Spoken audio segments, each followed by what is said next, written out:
Erich von Manstein was one of the most important German generals during World War II. He was born in 1887 and joined the German army at a young age. His talent for strategy and leadership made him stand out, and he quickly rose through the ranks. Manstein was known for his brilliant military mind, and he played a key role in many battles. Although he was loyal to his country, his actions during the war made him a controversial figure. His career was marked by both great success and difficult challenges, and he faced constant pressure to lead his forces in a time of extreme violence and uncertainty. In the early years of the war, Manstein was involved in several important campaigns.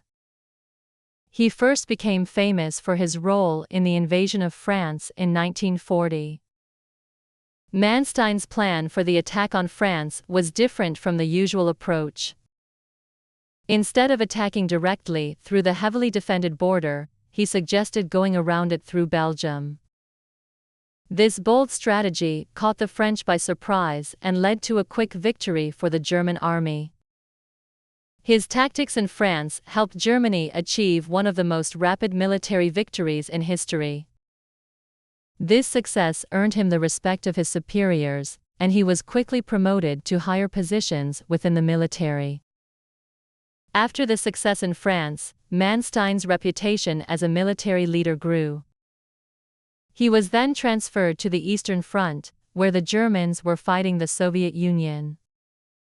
In 1941, he took part in the invasion of the Soviet Union, known as Operation Barbarossa. This was one of the largest military operations in history. The German army made quick progress at first, but the harsh winter and strong Soviet resistance slowed them down. Manstein was given command of the German forces in southern Russia. He led the successful siege of Sevastopol in 1942. This victory was a major accomplishment for Manstein, and it helped the Germans maintain control over the Crimean Peninsula. The battle for Sevastopol was one of the many examples of Manstein's ability to fight under difficult conditions. He demonstrated leadership and decisiveness in a situation where many others might have failed. He was also involved in the Battle of Stalingrad, which became one of the turning points of the war. Stalingrad was a major city in southern Russia, and the Germans hoped to capture it to weaken the Soviet Union. Manstein was not in direct command of the forces at Stalingrad, but he played a role in the German strategy. Unfortunately, the battle turned into a disastrous defeat for Germany. The German Sixth Army was surrounded by Soviet forces, and the soldiers were forced to surrender. This defeat marked a turning point in the war, as the Germans began to lose their grip on the Eastern Front. Despite this setback, Manstein was promoted to an even higher position. In 1943, he was given command of the German army in the southern part of the Soviet Union. At this point, the Germans were fighting a losing battle on the Eastern Front. Manstein's task was to try to stop the Soviet advance and prevent them from gaining more territory. He fought several major battles, including the Battle of Kursk, one of the largest tank battles in history.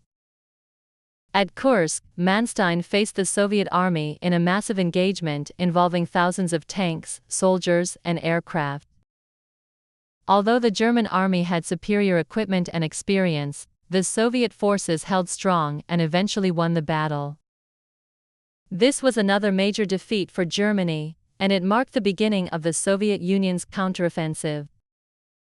By 1944, the situation for Germany had become increasingly difficult.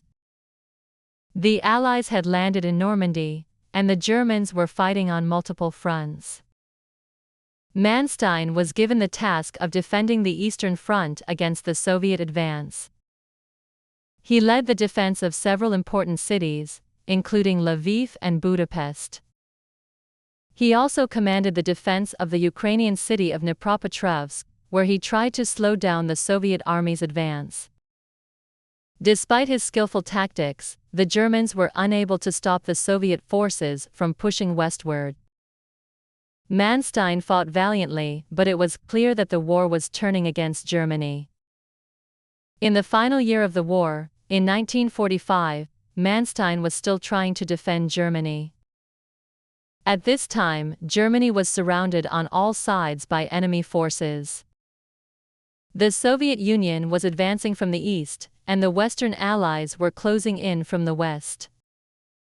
Manstein was appointed to command the defense of Germany's southern region. Despite being outnumbered and outgunned, he fought fiercely to slow down the advancing Allied forces. His leadership helped to delay the fall of many important cities, but it was clear that Germany was on the verge of defeat.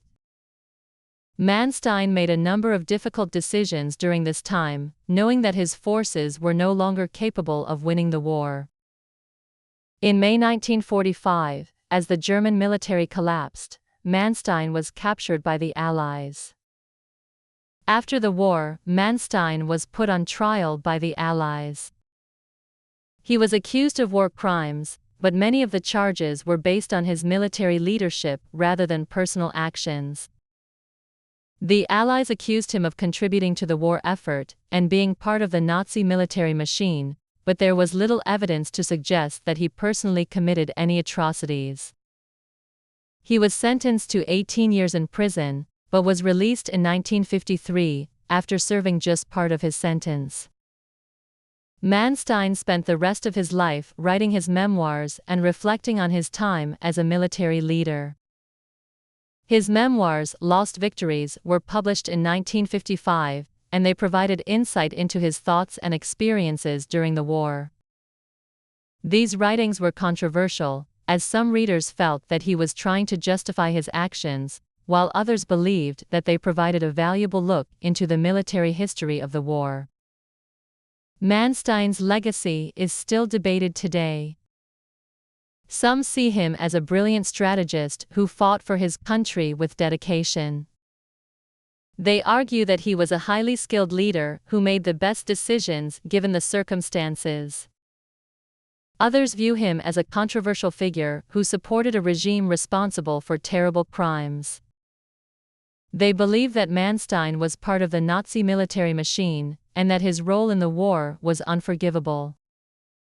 Regardless of one's opinion of him, it is clear that Manstein was one of the most important military figures of the 20th century. He was a key figure in many important battles and campaigns, and his decisions shaped the course of the war.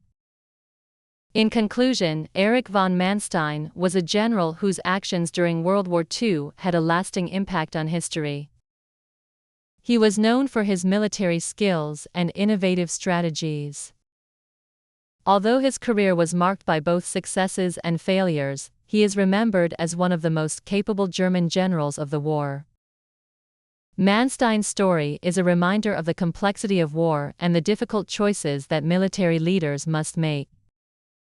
While his leadership was admired by many, it also raises questions about the role of military commanders in times of conflict. Regardless of the judgment, his actions are an important part of the history of World War II. Manstein was not just a military leader. He was a man caught in the midst of one of the most destructive conflicts in human history. His decisions affected not only the soldiers under his command, but also the course of the entire war. Though his legacy remains controversial, there is no doubt that Erich von Manstein's role in World War II was significant. His story is a reminder that war is not just about battles fought on the ground, but also about the strategies, decisions, and consequences that follow. His life and career continue to be studied by historians and military experts to this day, providing valuable lessons about leadership and the complexities of conflict.